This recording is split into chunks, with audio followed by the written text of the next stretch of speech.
Muhammadin wa alihi wa man wala. Des rappels, là où on est là, à côté de la mosquée de Quba, où c'est la mosquée de Quba, c'est la première mosquée.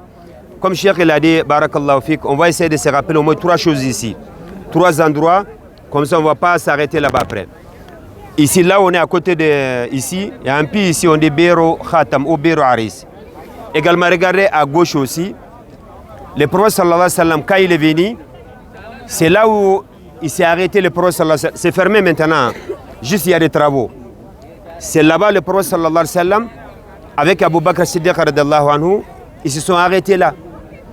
Et ils ne savaient pas c'est qui le prophète, qui est Abu Bakr Siddiq. Jusqu'à qu'il y avait du soleil, Abu Bakr il s'est levé pour couvrir le prophète sallallahu alayhi wa sallam.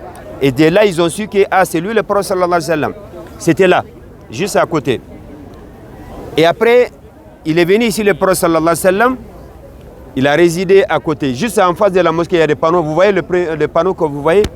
C'est là-bas, c'était un sahaba qui s'appelle Kulsum Bulhad, radiyallahu anhu majma'in. C'est lui, il a hébergé le prophète sallallahu alayhi wa sallam. Et il a donné le terrain aussi pour construire la mosquée. C'est de là le prophète il a construit la première mosquée, Masjid al-Quba. Et pourquoi on parle d'ici? C'est historique seulement, mais ce n'est pas pour chercher des barakas. Le prophète sallallahu alayhi wa sallam, vous savez, il a annoncé 10 personnes, leurs noms, qui rentreront au paradis. On dit Al-Ashar al-Mubashirin bil-Jannah. Alors il y a 4. Moi je vous donne les 4 noms. Vous allez nous donner les 6 noms qui restent. Moi je vous donne Abu Bakr Siddiq radiyallahu anhu fil Jannah, Omar radiyallahu anhu fil Jannah, Osman radiyallahu anhu fil Jannah, Ali ibn Abi Talib fil Jannah. Après il reste 6 personnes. C'est qui ces 6 personnes? Préparez-vous comme ça dans les cars, vous allez. Est-ce qu'il y a des volontaires pour nous dire tout de suite ou pas? On va choisir les gens sont là. Non? Bon, préparez-vous dans les cars, Inch'Allah, les 6 personnes qui restent. Et après, le prophète il a annoncé ça dans les riwayats de Bukhari, c'était là. Il faut savoir si on est un puits, à côté, normalement, si on sort de l'eau, il y a un endroit aussi qu'on met de l'eau. Même là, ça existe au jour d'aujourd'hui aussi. Et là, cet endroit, le prophète il venait souvent avec, il mettait ses genoux aussi pour rafraîchir un peu, parce que là, il faisait très chaud. Donc, à côté. Et les compagnons venaient consulter le prophète ou parler avec lui, Omar, Abu Bakr. Donc, ils s'assoient côte à côte. Vous voyez, dans leur tombe, nous allons vous détailler quand on rentre dans le musée. Leur tombeau, là où ils se sont situés, c'est pareil aussi comme s'ils venaient ici s'asseoir. Ridwan Allah alayhi wa sallallahu ala Muhammad. Donc, cet endroit, si on est Bir Khatam, un peu pour les bacs, le prophète sallallahu alayhi wa sallam, c'est tombé ici. Vous savez, c'était marqué Muhammad Rasulullah sallallahu alayhi wa sallam. Quand lui il est décédé, qui a succédé le prophète sallallahu alayhi wa sallam? Abu Bakr. Lui, il a pris la bague. Après lui, il y avait Omar. Ainsi qu'il y a Ousmane radiyallahu anhu.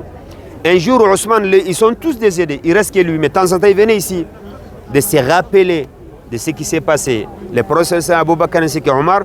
Et donc, il regardait sa bague. Et là, il est tombé là-dedans ici. Quand il est tombé, donc là, ils ont tout fait d'enlever de l'eau. Même la terre, ils ont tout enlevé. Jusqu'au jour d'aujourd'hui, on n'a pas trouvé. Ça, il y a des choses qu'il faut se rappeler. Il y en a qui pensent que Ali et Ousmane il a fait exprès pour parce qu'il y a Ali qui doit lui succéder pour qu'Ali.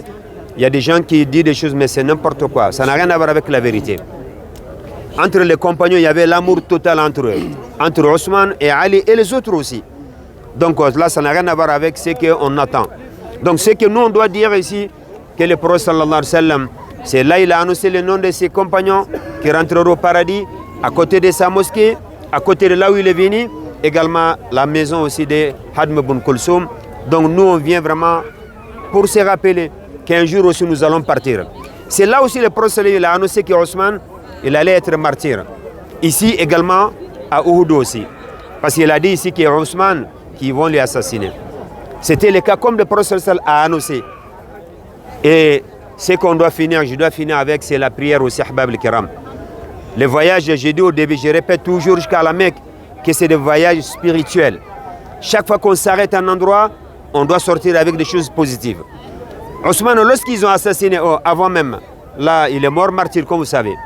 Avec, comme vous savez comment c'était passé. Mais même avec ça, Ousmane, il faisait la prière. S'il est là de prière, il dit aux gens d'aller prier. Donc nous aussi, on ne doit pas négliger la prière, quoi qu'il arrive. Parce que la prière, c'est la première chose qu'on sera interrogé. Les jours de la résurrection, comme il a dit le prophète sallallahu alayhi wa sallam, Et si on n'a pas la prière, je ne sais pas comment ça se passe. Parce qu'on sera, première chose qu'on sera questionné, si la personne n'a pas la prière, je ne sais pas comment elle va répondre. Donc, religion, et faire comme le professeur a fait, on ne va pas s'essuyer d'avoir des baraka ou des choses, non. L'explication seulement, et après le reste, c'est facile, Inch'Allah. Wa sallallahu ala nabiyyina Muhammad wa ala sahbihi ajma'in, walhamdulillahi rabbil alamin. Seulement après, on passe.